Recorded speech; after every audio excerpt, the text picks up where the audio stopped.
like to welcome to the podcast today, Mr. Christopher Green. Chris owns Green Dental Care in Parker, Colorado. He opened his practice just last year. Yep. That's awesome. And is the official dental practice for the National Sports Center for the Disabled. Did I get that correctly? That's correct. Awesome. He is a podcast pro and was named 5280's top dentist and top 40 dentist under 40. Congratulations and thank you for coming. Thanks. Yeah, thanks for having me. This is fun. Absolutely. So my first question is always the same. What was your first job? First real job after T-ball coach was Panera Bread. Yes. Yeah. So yeah. Dishwasher, dining room cleaning, upper, Busing. and yeah, it was fun. It was my buddy. One of my best friends growing up, he said he got a job before me, and my mom's like, you better get a job. And so he put in a good word, and that was it. That's how it always Panera works, Bread. Right? I love it. I think we started like $6 an hour. Oh my gosh. Yeah. Did you guys get tip share? Or? No, nothing. Just $6. Yeah. I think everybody should work in food industry at some point. Yeah, I think so too, because customer service and not everybody's the kindest. It's very true. What about you? Yeah. What was your first job? I gotta flip it around. Me. Yeah. I want to learn something. So I bussed tables. Look at on the border. Okay. My first job though, I worked childcare at the rec center. Okay. That was like my first paid job. You're when a I turned babysitter? 16. Yeah, I babysat kids. There you go. And I have a baby brother that's 13 years younger than me. Okay. So I got to just take him with me, which made my parents happy. And then everybody would be like, "Is this your son?" And I'd be like, "Sure is." Like, how do I even explain this child that is like so much younger than me? That's not mine. My dad and his youngest brother, 13 years apart. So yeah, he's basically mine at that point. Mm-hmm. So what did you want to be when you grew up? Well, after the baseball player and the sporting stuff didn't work out. Yeah.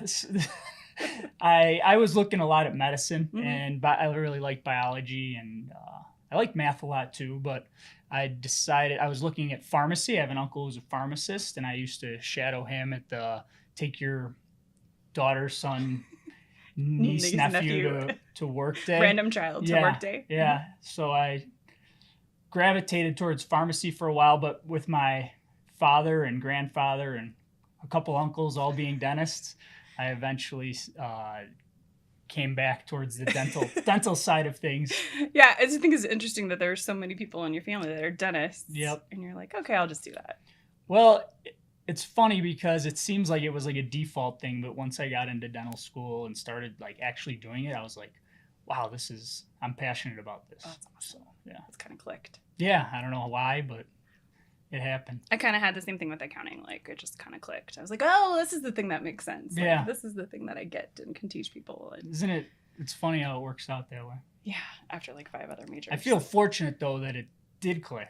A lot of people are, still looking, maybe they're in their 30s, even 40s, and maybe aren't fulfilled at what they're doing. So very fortunate that it clicked so early. Yeah, and I think that's really important. Like, it's something that like does click. Mm-hmm. So yeah, when you find the thing that clicks, but it's like, how do you translate that into? Yeah, it's fulfilling for full day stuff. True. So how'd you guys get to Colorado?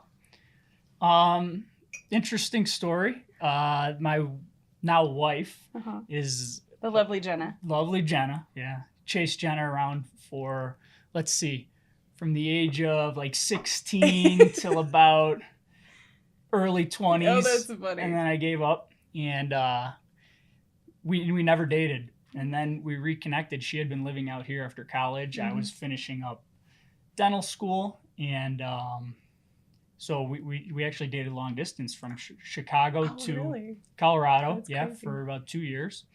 And it was like, okay, who's moving? And every time I came to Colorado, she was taking me somewhere awesome. And finally I woke up one day and I said, the sunshine, the mountains, why do I want to live in Illinois the rest of my life? Right. So that's the story. That is her. Funny. She's a master recruiter. It was Jenna. It's all Jenna's fault. Yeah, That's what you're telling me. I think she's recruited some other friends, or at least she had some influence over them. So that's so we've had a lot of Chicago people move here. I need to hang out with Jenna more. Yeah, she's a good time. She's awesome. So you just opened your own dental practice, and that's a large undertaking, right? Like trying to figure out where it is and the equipment and all that stuff. Yep. So what were some of the biggest obstacles? Construction was easily the most challenging thing. That's pretty common. Yeah. So I actually rent from a pediatric dentist, and he did a ground up building. So he bought a piece of land in Parker, Colorado, and I approached him and I said, I heard you're looking for a tenant. A general dentist was his preference. And he's like, well, it's just dirt right now. We're going to be projected to open at this time. So I was through the entire ground up process. That was that's a long process. With him. Yeah. So it was well worth it, but yeah, definitely a long process. Oh, wow.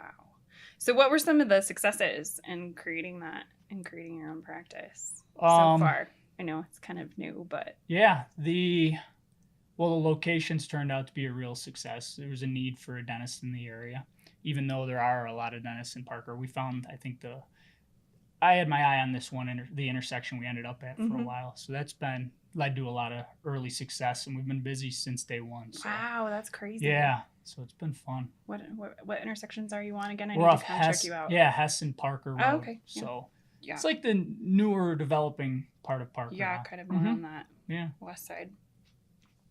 So your practice is the official dental practice for the National Sports for the Disabled. Sports Center for the Disabled. There's a lot of words there. So how did that come about, and where did you find your passion for providing care for the disabled? So it's we knew that we wanted to give back in some fashion, and my wife Jenna, she's always worked with people with disabilities. It's been a passion of hers, and she started with the National Sports Center for the Disabled a couple years ago, and I just saw how it just lights her up when she comes back from a day working on the mountain with the kids, and it's so much fun. So I said, hey, what do you think if we make the National Sports Center for the Disabled our cause and give back to them? And she's like, absolutely. So it was pretty easy because she already had a connection with them. It was pretty easy for us to decide on that. And I approached them, and they were so kind. Tara over there, she said, yeah, that'd be awesome. So we do a giveaway. Anybody who comes from the recommendation or from any advertising or is referred by the NSCD, they get a free Sonicare toothbrush with their first appointment. And it's been fun. We've done volunteering. We do the ski and snowboard volunteering, and then we've done some local stuff, some rock climbing and other things. So there's not a lot of time in the day, but we've made a few volunteering activities happen. Really and we'll awesome. continue to do it because it's always just keeps your mind off other things. You're focusing on the kids and the participants, and not thinking about your business or other stressors. Right. So it's cool. So you guys, do you specialize in care for the disabled too on the dental side? I don't. Or no? I'm a general dentist. Really, if it's outside of our capabilities within our office, we would refer out whether the patient needs to be treated in a hospital setting. But no, we have plenty of autistic patients and different disabilities that That's awesome. we Is there care for. any kind of knowledge that was required to help those people more than just your regular Joe Schmo dentist? Yeah, not necessarily. It's more about the cause than getting patients with any certain conditions. It's more about just something that we're passionate about giving back to rather than I love it. trying to acquire patients through it. Right. So it there really isn't a correlation there. Oh, okay. I'm a general dentist at the end of the day. So what is your favorite service to provide? Good for your question. patients? I do enjoy doing implants and wisdom teeth. So some of the more advanced stuff is fun. Yeah. But I just like interacting with people. What is it about implants that makes it your favorite? Just a little more newer, challenging, or can be challenging. I honestly, some fillings are harder than implants. It's funny. But do you see a life change more with the implants because it changes the way people look at some point? So with like full mouth implants, yeah, it definitely can change the way people look. Mostly I'm doing a lot of single tooth. So if somebody's missing 1 or 2 teeth and we're just restoring their chewing function. So with the most natural way we can restore it. So that's really cool. Yeah.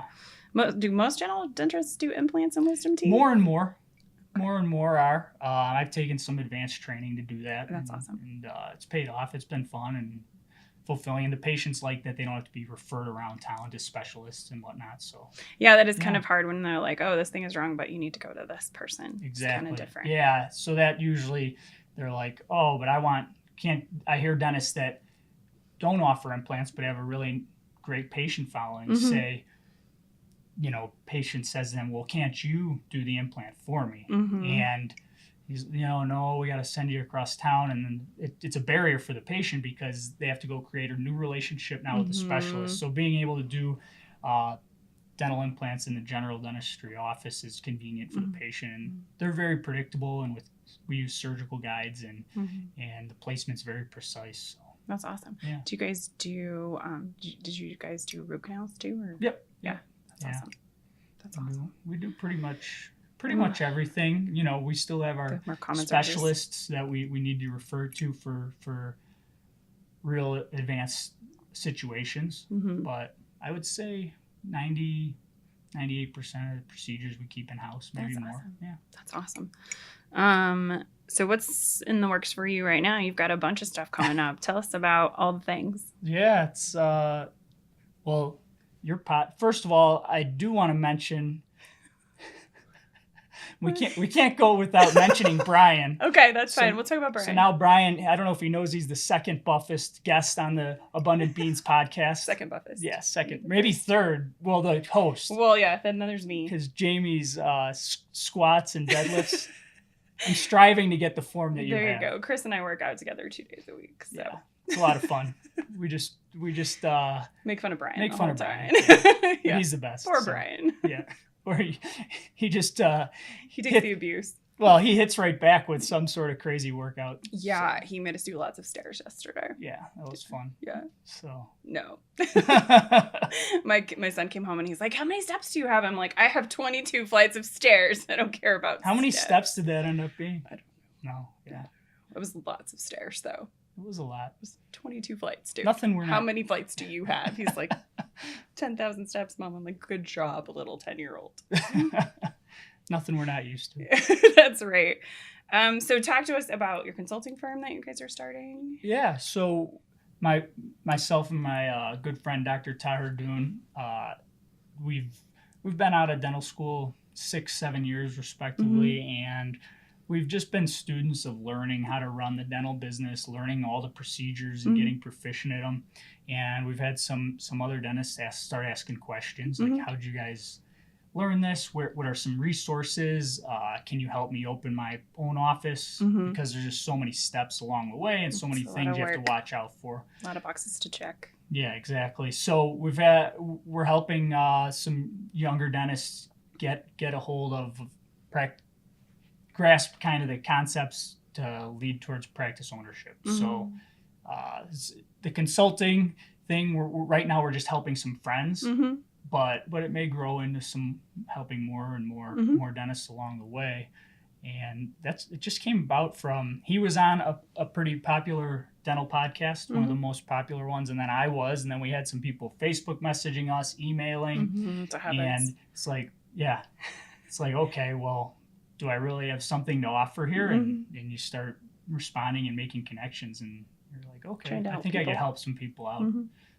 Shorten the learning curve for them. That's awesome. Yeah. And then you guys have a podcast in them. Yeah, so then that kind of all dovetailed into, well, you guys should do a podcast. And there's actually a lot of dental podcasts out there. There are. It's like 60 or something crazy.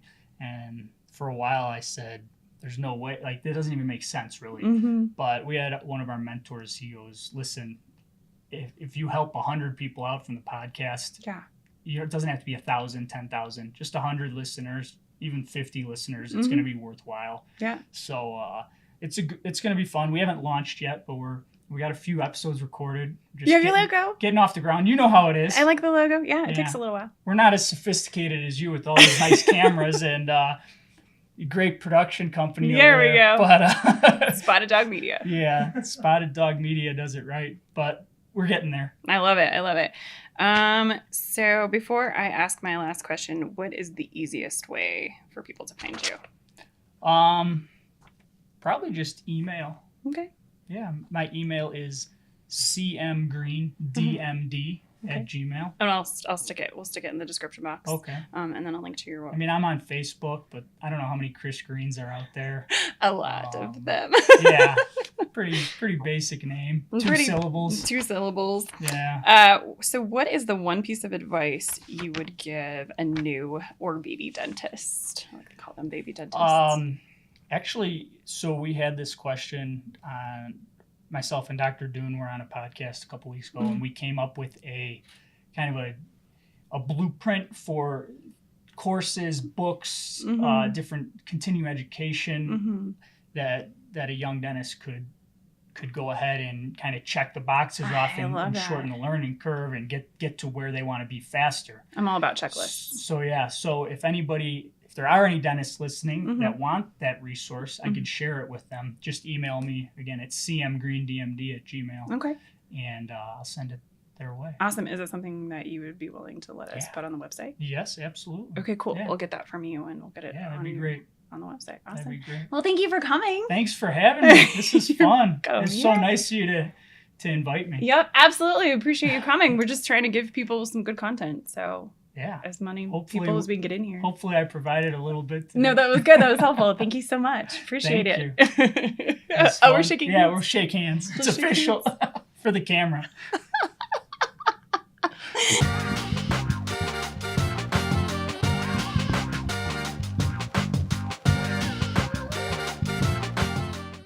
Hey y'all, thanks for listening. If you found this podcast to be inspiring, helpful, and entertaining, please like and subscribe. This helps us grow the community and reach more people.